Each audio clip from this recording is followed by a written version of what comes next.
I am Liz Gallo. I am the CEO of WhyMaker.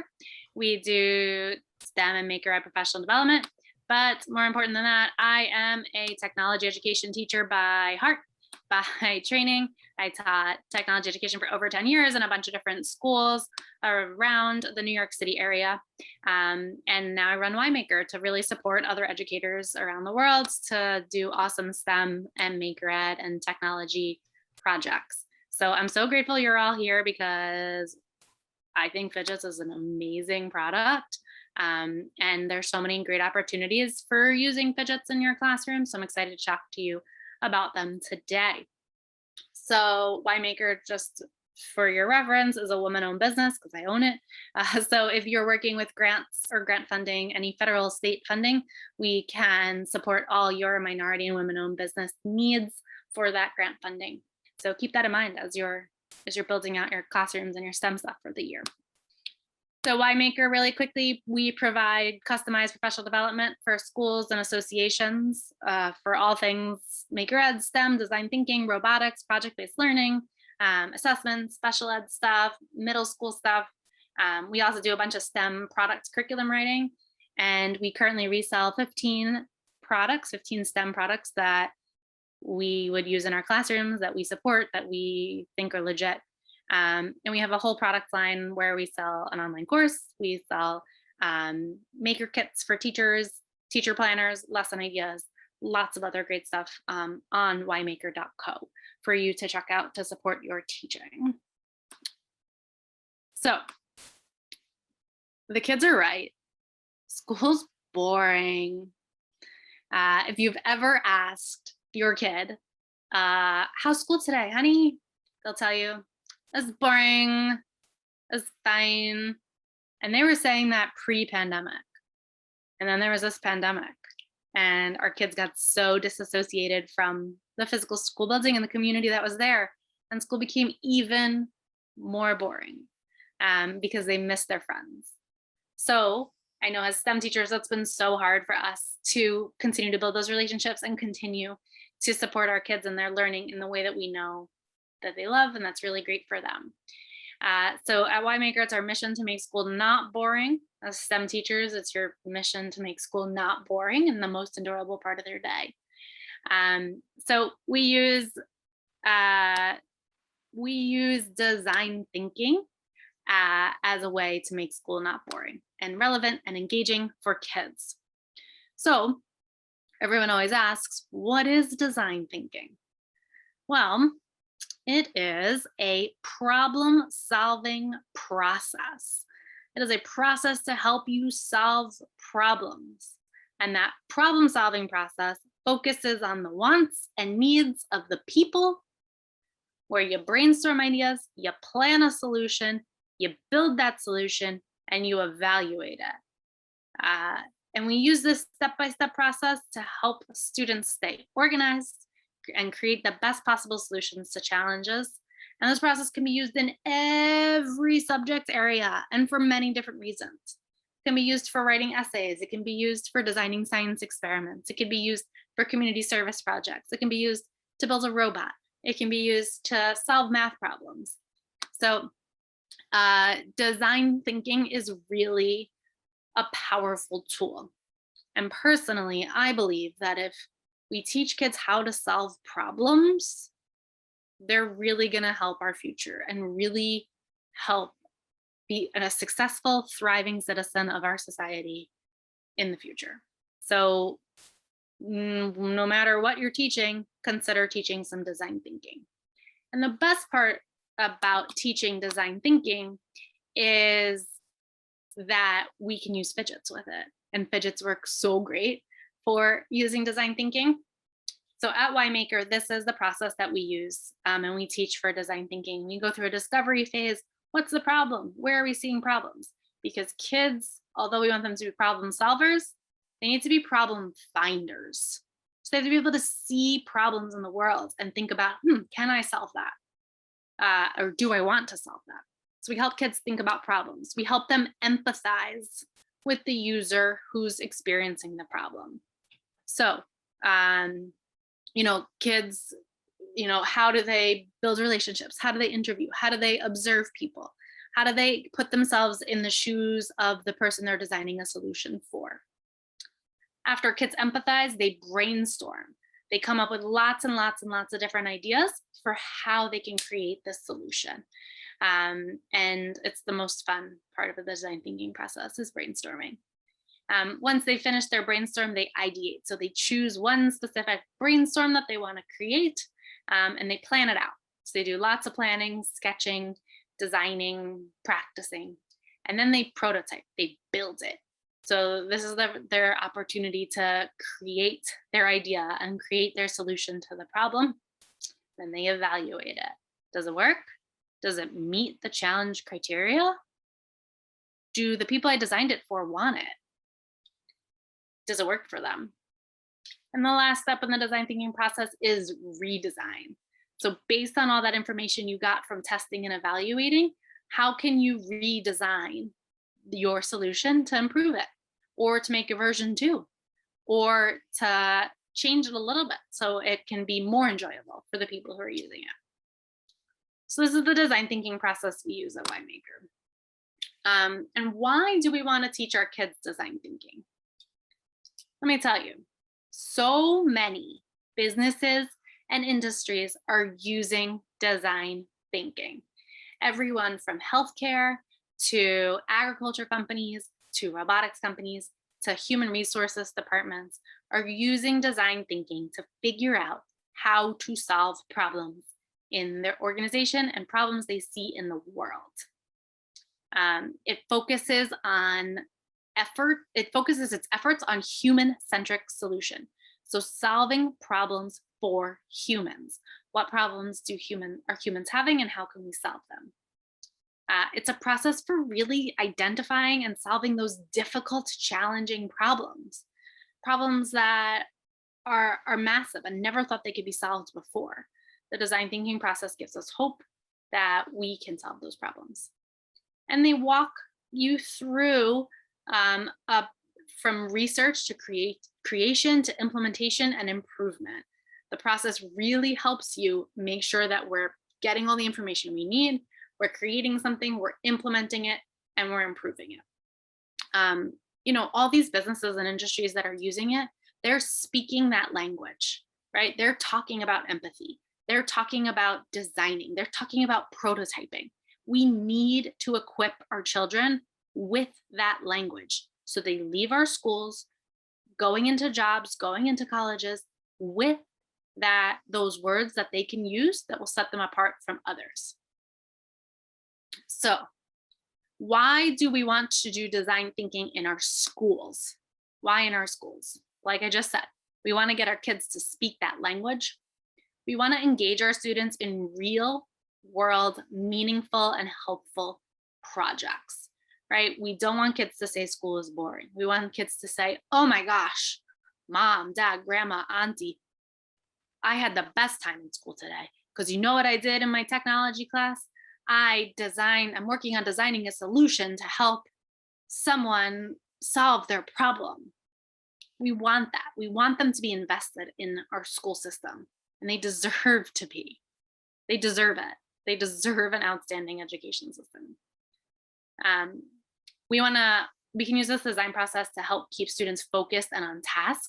So all those kids that struggle with planning and organizing and those executive functioning skills, especially a lot of our high schoolers, this process gives them clear guidance of how to go from point A to point B. And design thinking teaches this useful process, this useful tool that can be replicated over and over and over and over again. Oh, my locker is so messy, I don't know how to keep it clean. Let's use the design thinking process to solve that. My math teacher keeps losing her eyeglasses. She puts them down and she can never find them again. I wonder if we can think a solution to help her know where her eyeglasses are, right? Or I need to design my room for my college dorm. Maybe I could use a design thinking process for that with my roommate to design the college dorm room of our dreams. But design thinking can be used in so many different ways. If you have any questions, drop them in the chat. Any thoughts to add, please? I love hearing from you. Anything you want to share, you're welcome to. All right, so Phidgets are the perfect tool for design thinking. So first you start with these kits, right? These really simple getting started kits. There's 3 great kits out there right now that you can get and put together. The instructions are all online and they really help build. I have my button, my getting started kit right here. So the getting started kit, the plant kit, and the rover kit are out there for you to order to get started on right away with your students. And I truly believe that kids and adults need to know how stuff works before they can think about how they can use it to solve problems, right? If I have no idea how a button works, how am I ever going to be able to think of a solution to a problem that uses a button? If I have no idea that a light sensor exists, how am I ever going to think of a problem to solve using a light sensor? So kids need to know what is out there, what tools they have access to in order to solve problems. So they don't know what they don't know, and that's why we teach them. So those kits are a great place to get started. And for some of us educators, this computer science stuff, this design thinking stuff, these sensor stuffs are kind of new. And they're definitely different than what we're used to. So Phidgets has these awesome tutorials that are super easy to follow, that everything is there for kids to help themselves figure it out, for you to help them figure it out, to get your Phidgets up and running and installing libraries and more. The tutorials are adjustable by the language that you're using, which I love, and what device you're using. So if you're using a Mac and you're using the platform processing, you want to code in Java, it's all right there. You just click it and it adjusts for you. There's also all the code, so students can copy and paste the code from the website to the compiler. However, I always encourage students to code it themselves. So figure it out yourself. Using what you know, code it yourself. Or at least retype the code to build that intrinsic knowledge. So it's one thing if you just hit copy and paste, you're not learning nothing. But if you're typing line for line, syntax for syntax, the code, you're most likely going to learn a lot more and absorb a lot more information. So having kids retype that code is a really beneficial thing. And I know that Lucas mentions the make code and the scratch. It is also a really cool thing to be able to translanguage, which means go between 2 languages. So if we have a product like make code or scratch, which is that block-based language, being able to translanguage and take my block-based code and type it out in text-based language is a really important skill and shows a great depth of understanding and knowledge of what those puzzle pieces mean and how I can use them as text. So if and when those products are available, make sure you have students working on both, translanguaging between the text-based and the block-based language. So their tutorials are great. Oh, and the other great thing about Phidgets that I'm loving is this awesome chart for connecting the Phidgets products directly to the CSTA standards. So I love how simple this chart is too. Like when we talk about standards, it can be like so complicated and like, go to this website, click on this thing, go to there, then go to here, and download this 97-page document. And no, that's the wrong standards.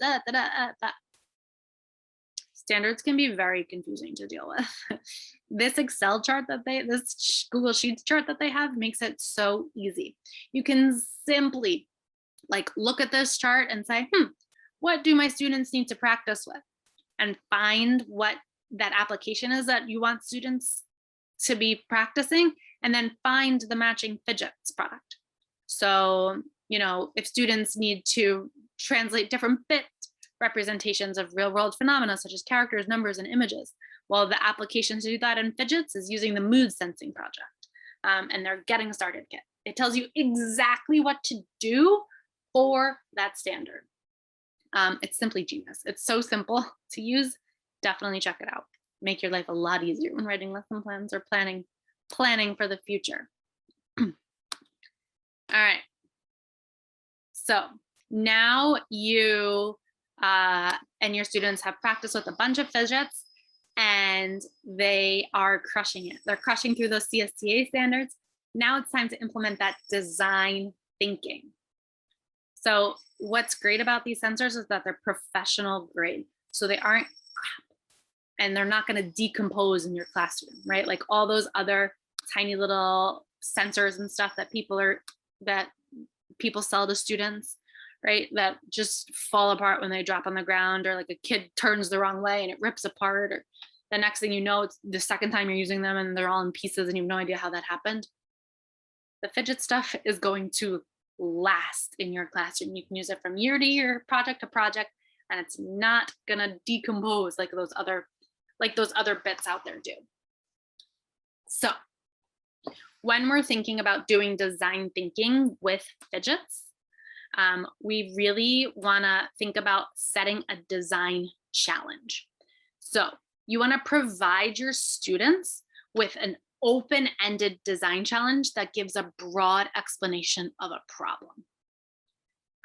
The first time we do a design challenge, the second time we do a design challenge, the third time we do a design challenge, a couple of times that we do design challenges with students, we really kind of want to focus their efforts. We want to give them some specifications and constraints that narrow their lane of focus. Because if we say to students, no matter their age, no matter if they're in 12th grade, AP Computer Science, Principles 2, or we're in 5th grade or kindergarten, or anywhere in between, and we say to students, design and build your own solution using Phidgets, they're going to be a deer in headlights. They're going to have no idea what to do because there's too many options. There's too many variables. So we need to train kids by narrowing their focus for them. So some examples are design and build a solution with Phidgets that helps someone in our school building. Okay, now I know I have to design something to help someone in our school building. Okay, who's out in our school building?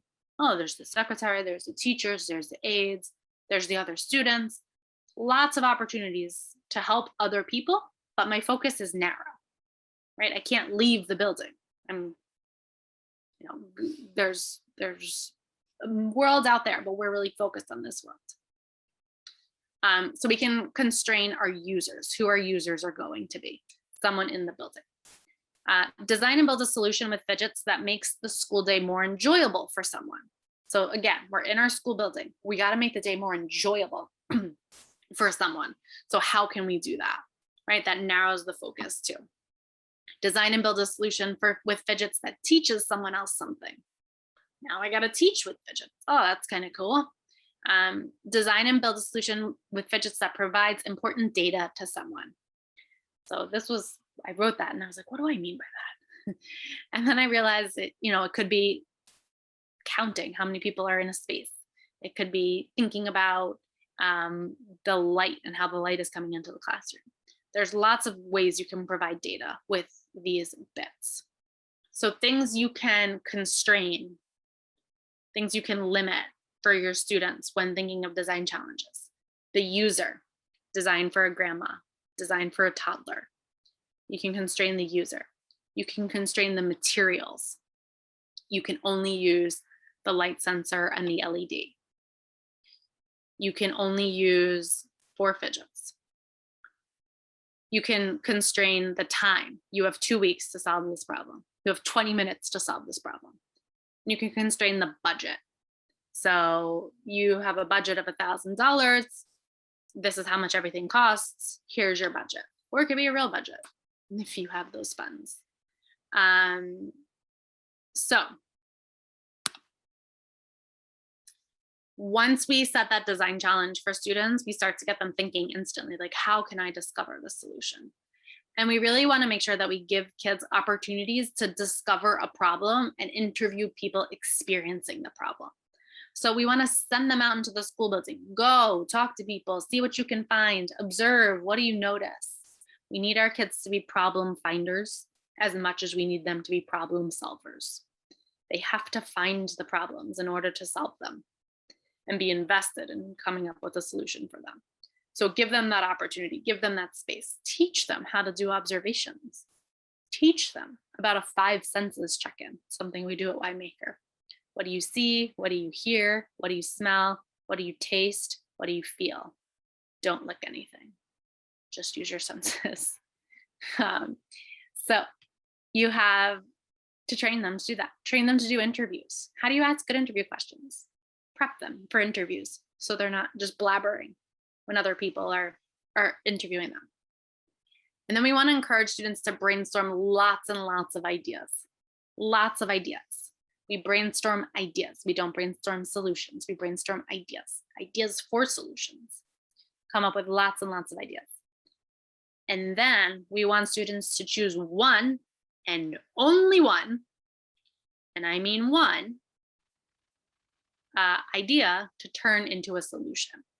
So with our high school students, we can really work with them to identify and evaluate and judge solutions to determine which one will be best.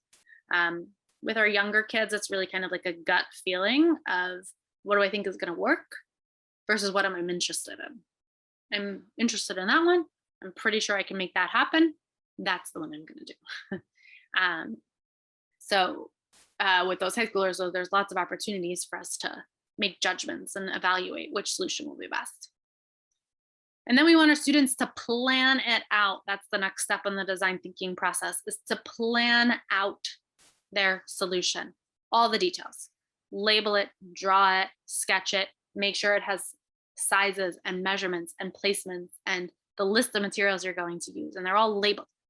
We want all the details. And as a teacher, you have to promise me that you will check every single sketch.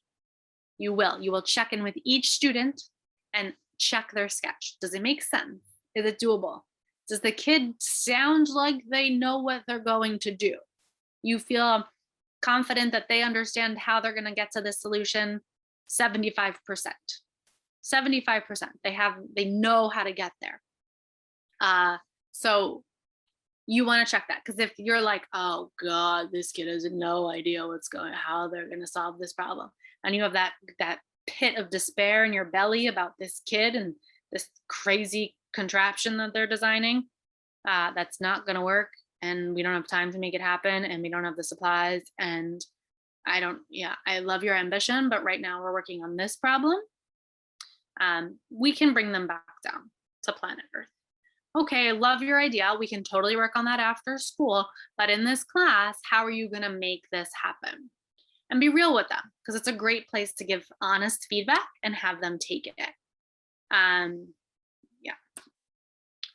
All right, and after you check all their solutions and you give them the okay, you let them build.